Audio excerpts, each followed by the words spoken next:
नमस्कार, अमरउजाला.com देख रहे हैं आप। आपके साथ मैं हूं सुमित चौधरी। 22 जनवरी की रात, समय करीब 10 बजे के आसपास का रहा होगा। दिल्ली की सर्द रात में एक फोन कॉल ने वो सब शुरू कर दिया जो कुछ ही घंटों में एक जाबाज पुलिसकर्मी की जिंदगी छीन लेने वाला था। फोन बजा, फोन उठाया गया और उस कॉल के साथ शुरू हुआ एक ऐसा सिलसिला जिसका अंत मौत थी। फोन करने वाला था अंकुर चौधरी, फोन रिसीव करने वाला निखिल, दिल्ली पुलिस में तैनात एक सिपाही। लेकिन यह एक सामान्य पारिवारिक कॉल नहीं थी। अंकुर, जो निखिल का जीजा था, उसने निखिल से कहा कि उसकी बहन काजल से उसकी बहस हो रही है। काजल, जो दिल्ली पुलिस की एक 27 साल की commando, special weapons and tactics यानी कि स्वाट यूनिट में तैनात एक ऐसी महिला जिसने अपराधियों से निपटने के लिए, उनके छक्के छुड़ाने के लिए कठिन ट्रेनिंग ली थी। कुछ ही देर के बाद फोन काजल के हाथ में आया। उसने भाई को पूरा मामला बताने की कोशिश की कि आखिर वहां हो क्या रहा है। उसकी आवाज कुछ कांप रही थी, उसकी आवाज में डर था, लेकिन वो लगातार पूरी बात साफ तरीके से अपने भाई को बताने की कोशिश कर रही थी। लेकिन तभी उसके हाथ से फोन छीन लिया गया। फोन अंकुर के हाथ में था, आवाज बदल गई थी। अंकुर ने निखिल से कहा, रिकॉर्ड कर लो, मैं तुम्हारी बहन को मारने वाला हूं। इसके बाद फोन के उस पार से सिर्फ चीखें सुनाई दी, काजल की चीखें। निखिल इधर से चीखता रहा, वो बार बार चिल्लाता रहा। उधर से काजल की चीखें आ रही थी जो धीरे धीरे सन्नाटे में बदल गई और उसके बाद कॉल अचानक कट गई। निखिल अपने हाथ में फोन लिए हुए था। वो लगातार ये कोशिश कर रहा था कि इधर से आवाज उसकी बहन की आएगी, लेकिन कोई आवाज नहीं आई। उसने दोबारा कॉल करने की कोशिश की, लेकिन कोई जवाब नहीं मिला। निखिल के मानो प्राण सूख गए। उसे लगा आज ये आसमान फट जाएगा। वो एक पुलिसकर्मी था, लेकिन इस बार मामला ड्यूटी का नहीं, उसके परिवार का था, उसकी बहन का था। निखिल उसी वक्त आनन फानन में दिल्ली के लिए भागा। वो दिल्ली के लिए निकला। वो जल्दी से जल्दी अपनी बहन के पास पहुंचना चाहता था और रात करीब 12 बज गए उसे अपनी बहन तक पहुंचते पहुंचते। तब तक अंकुर का परिवार जो काजल के पास मौजूद था। काजल को पास के एक निजी अस्पताल में आनन फानन में भर्ती करवाया गया था, लेकिन डॉक्टर्स ने जांच शुरू की। जांच में डॉक्टर्स ने काजल को ब्रेन डेड घोषित कर दिया। उसके सिर पर इतनी गंभीर चोटें आई थी, घाव इतने गहरे थे कि जो भी देखता वो सिहर जाए।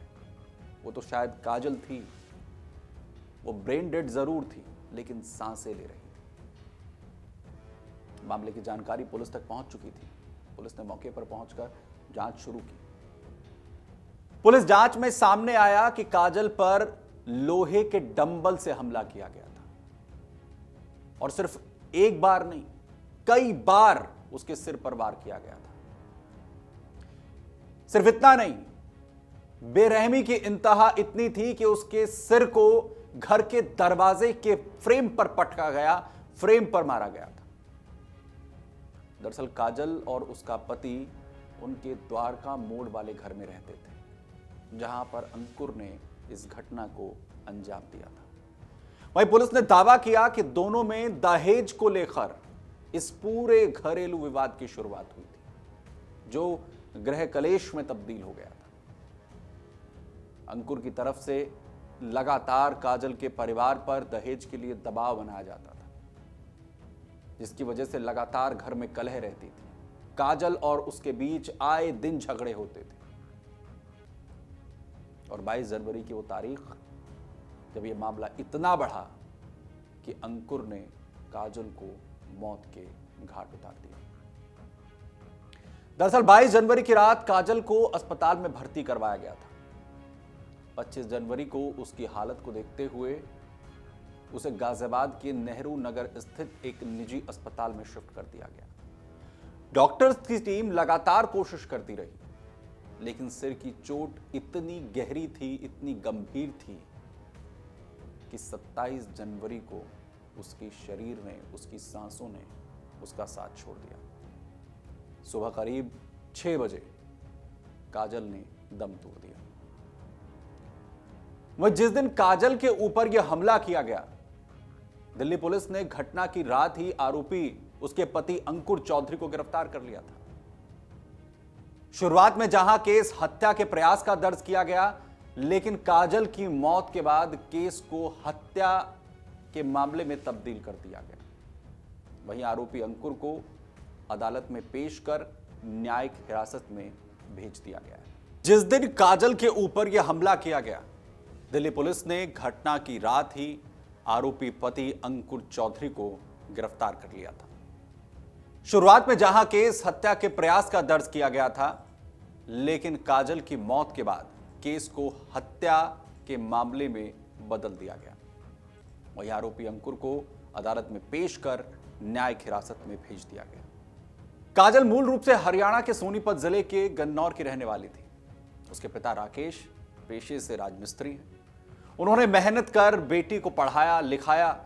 उनका सपना था कि एक दिन उनकी बेटी भी कुछ बने। इसके लिए उन्होंने ना दिन देखा ना रात देखी, दिन रात एक कर दिए। बेटी काजल ने भी पिता को निराश नहीं किया। 2022 में काजल का चयन दिल्ली पुलिस में हुआ।